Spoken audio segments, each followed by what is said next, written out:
नमस्कार दोस्तों, मैं नवीन शुक्ल फिर हाजिर हूँ एक और बेहद रोचक कहानी लेकर। मित्रों, कभी कभी कानून के रखवालों से ही ऐसी गलती हो जाती है जिसकी सजा किसी ऐसे व्यक्ति को मिलती है जिसका उस अपराध से दूर दूर तक कोई लेना देना नहीं होता है। यही वजह है मित्रों कि अपने देश की जेलों में तमाम निर्दोष लोग सालों से ऐसे जुर्म की सजा काट रहे हैं जिनसे उनका कोई संबंध ही नहीं है। यहाँ तो चंद चर्चित और हाई प्रोफाइल केसों की ही सही ढंग से जांच हो जाए वही काफ़ी है मित्रों। बाकी केसों में तो पुलिस लीपापोती और अपना पल्ला झाड़ने के अलावा क्या ही करती है। मित्रों, ऐसा ही एक वाकया अलीगढ़ शहर से सामने आया है, जहां विष्णु नाम के एक युवक को 7 साल से जेल में है। उस पर एक 17 साल की नाबालिग लड़की के अपहरण और हत्या का आरोप है और अब 7 साल बाद वो लड़की लोगों को जिंदा मिल गई है। दरअसल मित्रों, पिछले दिनों थाना गोंडा के ढाठौली गांव की रहने वाली सुनीता एसएसपी कलानिधि नैथानी से मिली। उन्होंने एसएसपी साहब को बताया कि उनका बेटा एक लड़की की हत्या के आरोप में 7 साल से जेल में बंद है, लेकिन वो पूरी तरीके निर्दोष है। वह जिस लड़की की हत्या का आरोपी है वह शादी करके कहीं और हंसी खुशी से रह रही है। दरअसल मित्रों, अलीगढ़ के ढाठौली गांव के एक परिवार की 17 साल की नाबालिग लड़की 17 फरवरी 2015 को घर से मंदिर जल चढ़ाने के लिए निकली थी, लेकिन मित्रों वो लड़की घर वापस नहीं आई। पूरा दिन हो गया, रात हो गई और जब अगले दिन घर वालों ने देखा कि लड़की वापस नहीं आ रही है तो गोंडा थाने में बेटी की गुमशुदगी की रिपोर्ट दर्ज करवा दी। पुलिस ने लड़की की तलाश शुरू की मित्रों, लेकिन लड़की का कोई सुराग नहीं मिला और फरवरी का पूरा महीना बीत गया। समय निकलता रहा मित्रों और 24 मार्च 2015 को आगरा के पास एक लड़की की लाश मिली। जब लड़की की लाश मिली दोस्तों, तो पुलिस ने अगल बगल के जिलों में, आसपास के एरिया में ये पता लगवाने की कोशिश की कि कहीं किसी लड़की की गुमशुदगी की रिपोर्ट तो दर्ज नहीं है। तो मित्रों, पता चला कि अलीगढ़ में एक लड़की की मिसिंग रिपोर्ट दर्ज है। अब आगरा और अलीगढ़ पुलिस ने आपस में कोऑर्डिनेट किया और अलीगढ़ की पुलिस इस लड़की के माँ बाप को लेकर आगरा पहुंच गई इस लाश की शिनाख्त करने के लिए। मित्रों, लाश को देखते ही ये जो अलीगढ़ से माँ बाप गए थे, इन्होंने तुरंत उसे पहचान लिया और इन्होंने कहा कि हाँ, ये उन्हीं की बेटी की लाश है। इसके बाद मित्रों, कानूनी कार्रवाई के बाद लाश को माँ बाप को सौंप दिया गया और माँ बाप ने भी उस लाश का अंतिम संस्कार कर दिया। लाश मिलने के बाद पुलिस ने गुमशुदगी की रिपोर्ट में अपहरण और हत्या का केस और बढ़ा दिया। इसके बाद मित्रों 6 अप्रैल को लड़की के माँ बाप दोबारा थाने पहुंचे और इस बार उन्होंने गांव के ही विष्णु नाम के एक लड़के के खिलाफ नामजद रिपोर्ट दर्ज करवाई और पुलिस को बताया कि उनकी लड़की के अपहरण और हत्या में विष्णु का ही हाथ है। मित्रों, माँ बाप ने पुलिस को यह भी बताया कि गुमशुदगी के बाद विष्णु और उनकी बेटी को एक मेले में एक साथ देखा गया था।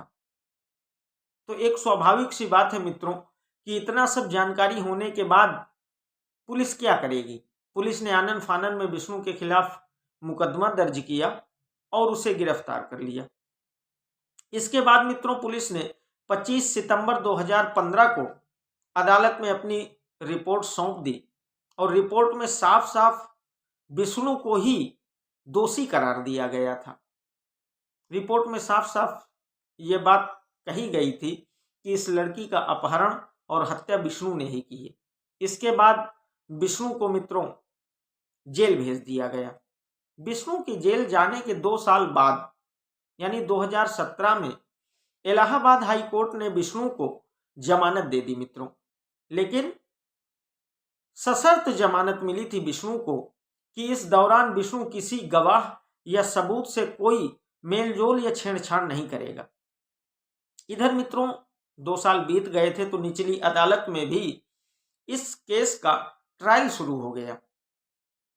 जैसे ही ट्रायल शुरू हुआ मित्रों, तो लड़की के माँ बाप ने अदालत में एक लिखित याचिका दी और उस याचिका में यह कहा कि चूंकि मुख्य आरोपी जमानत पर बाहर है और केस का ट्रायल शुरू हो गया है, तो उन लोगों को इस आरोपी से बहुत ज्यादा खतरा है और आरोपी गवाहों और सबूतों को भी डिस्टर्ब कर सकता है, लिहाजा विष्णु की जमानत खारिज कर दी जानी चाहिए।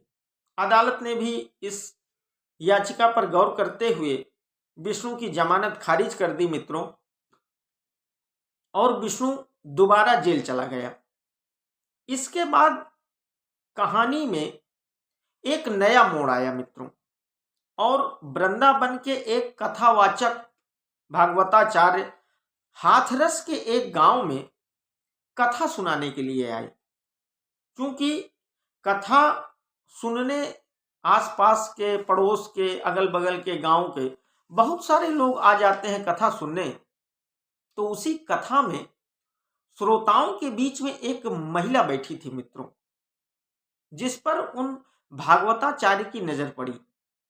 अच्छा, ये कथावाचक जो थे मित्रों, ये जो वो गुमशुदा लड़की थी जिसकी हत्या के आरोप में विष्णु जेल में था, उसके गांव में भी कई बार कथा सुनाने गए थे और ये उस लड़की के माँ बाप को भी अच्छे से जानते थे और उस लड़की से भी इनकी कई बार मुलाकात हुई थी। अब मित्रों, कथा के दौरान इस महिला से उन कथा कहने वाले पंडित जी से, भागवताचार्य जी से 2-4 बार निगाहें मिली, तो भागवताचार्य जी को थोड़ा शक हुआ। उन्हें लगा कि वो इस महिला को जानते हैं, कहीं बहुत अच्छी तरीके से जानते हैं। उन्होंने काफी याद करने की भी कोशिश की, लेकिन उन्हें कुछ याद नहीं आया मित्रों। और जब यह कथा समाप्त हो गई तो लोग महाराज जी से मिलने जुलने लगे, पैर छूने लगे, आशीर्वाद लेने लगे। इसी दौरान महाराज जी ने अपने मोबाइल से बड़ी ही सावधानी से उस महिला की फोटो खींच ली और कथा समाप्त होने के बाद जब भागवताचार्य जी विश्राम के लिए घर पहुंचे, उनके घर जिन्होंने ये कथा करवाई थी, तो महाराज जी ने उनसे फोटो दिखाते हुए ये बात पूछी कि ये महिला कौन है।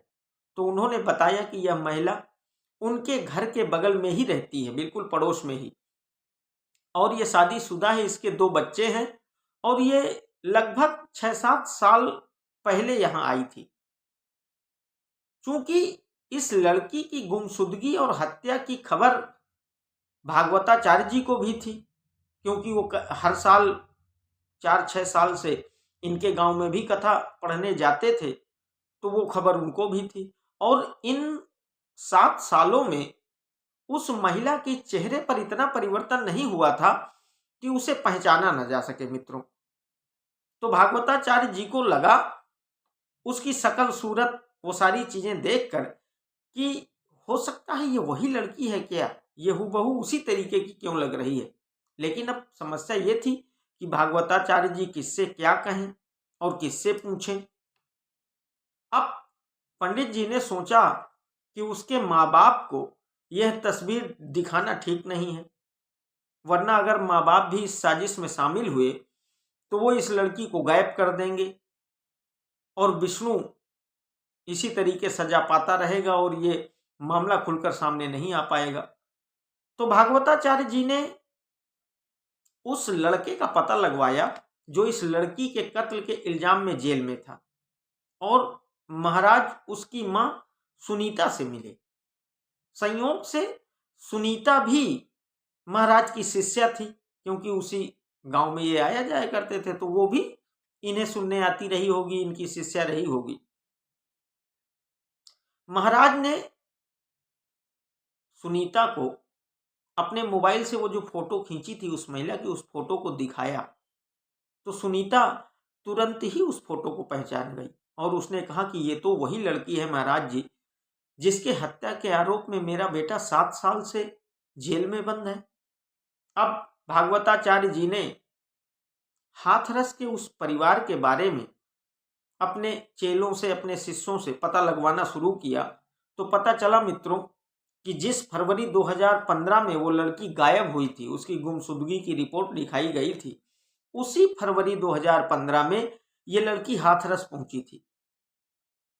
टाइमिंग भी सेम थी और कई सारी जानकारियां इकट्ठा करने के बाद जब चारों तरफ से तस्दीक हो गया तो भागवताचार्य जी विष्णु की मां सुनीता को लेकर एसएसपी के पास पहुंचे और उन्होंने एसएसपी साहब को पूरी कहानी सुनाई। अब यहां से पुलिस ने एक अच्छा काम किया मित्रों कि पुलिस ने एक चुपचाप टीम बनाई और बड़ी खामोशी से उस लड़की की सभी सूचनाएं और जानकारियां इकट्ठा करना शुरू कर दिया। जब मोहल्ले वालों से पूछताछ और अन्य तरीकों से यह पक्का हो गया कि यह वही नाबालिग लड़की है जो जिसकी गुमशुदगी की रिपोर्ट लिखवाई गई थी, जिसकी हत्या हो चुकी है और जिसके हत्या के आरोप में विष्णु जेल में है, तो फिर एक दिन पुलिस टीम ने हाथरस के उस घर में जाकर उस महिला को गिरफ्तार कर लिया। मित्रों, थोड़ी पूछताछ के बाद उस महिला ने कबूल कर लिया कि वही वो नाबालिग लड़की है जिसके कत्ल के जुर्म में विष्णु 7 साल से जेल में है। अब पुलिस 164 के तहत मित्रों इस महिला का बयान दर्ज करती है और कोर्ट से इसके डीएनए टेस्ट की परमिशन मांगती है, क्योंकि वो लड़की तो खत्म हो चुकी है। जानकारी के अनुसार उसकी लाश भी मिल चुकी है।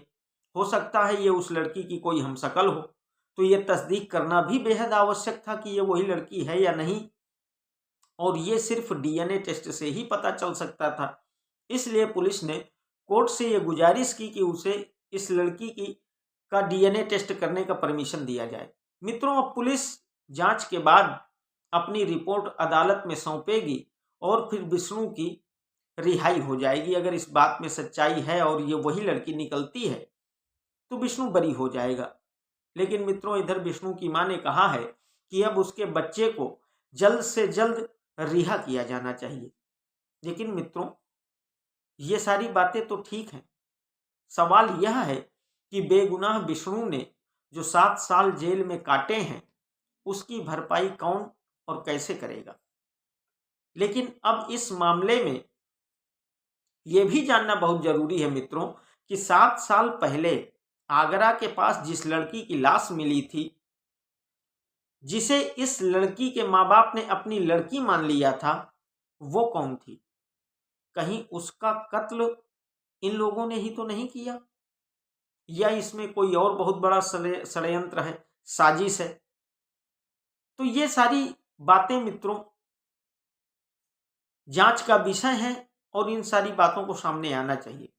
दरअसल मित्रों हुआ यह था कि ये लड़की जो गायब हुई थी, इसको हाथरस के एक लड़के से प्यार हो गया था और उसे यह भी पता था कि उसके घर वाले इस शादी के लिए तैयार नहीं होंगे, तो उसने भागकर उस लड़के से शादी कर ली और हाथरस जाकर रहने लगी। इधर विष्णु के साथ इस लड़की को कई बार बातचीत करते और टहलते घूमते देखा गया था। उसकी वजह से इस लड़की के माँ बाप ने इसकी गुमशुदगी की रिपोर्ट दर्ज करवाने के बाद सारा इल्जाम विष्णु पर ही रख दिया। क्योंकि विष्णु थोड़ा झगड़ालू किस्म का लड़का था, उसकी छवि अच्छी नहीं थी, तो सहजता से सबने इस बात पर यकीन भी कर लिया। हालांकि मित्रों कुछ दिन बाद उस लड़की के घर वालों को इस बात की खबर हो गई थी कि उनकी लड़की सही सलामत है, जिंदा है, उसने शादी कर ली है, उसके 2 बच्चे हैं और वो आराम से रह रही है। लेकिन मित्रों उसके बाद भी इन लोगों ने उसकी सच्चाई छिपाई, किसी को इस बात की जानकारी होने नहीं दी है और ये आराम से अपने घर में रहते रहे और विष्णु जेल में पड़ा रहा। तो अब मित्रों पुलिस इस लड़की और इसके पति से पूछताछ कर रही है कि आगरा में जो लाश मिली थी वो किस लड़की की थी, उसकी हत्या किसने की थी, वो कहाँ से आई, कैसे आई, और बाकी सारे पहलुओं पर भी पुलिस जांच कर रही है। और उम्मीद है मित्रों कि एक दिन इस केस की सच्चाई सबके सामने जरूर आएगी और पुलिस सही ढंग से जांच करके दोषियों को सजा दिलवाएगी। तो ये थी मित्रों अलीगढ़ की एक अजीबोगरीब कहानी, जहां एक झूठे केस में एक युवक को जब उसको अपनी जिंदगी को संवारने, बनाने, नौकरी पेशे में लगाने का समय था, उस समय 7 साल तक वो युवक एक फर्जी केस के आरोप में 7 साल तक जेल में बंद रहा। मित्रों, ये सवाल हमारी न्यायिक व्यवस्था और पुलिस के जांच पड़ताल करने के तरीके पर भी उठता है। मित्रों, ये निश्चित तौर पर सत्य है कि अगर पुलिस उस समय सही ढंग से जांच करती तो इस युवक के वो कीमती 7 साल बर्बाद न होते और इसे जेल में न रहना पड़ता। मित्रों, अगर ये कहानी आपको पसंद आई हो तो मेरे चैनल को शेयर और सब्सक्राइब जरूर करिएगा। बहुत बहुत धन्यवाद।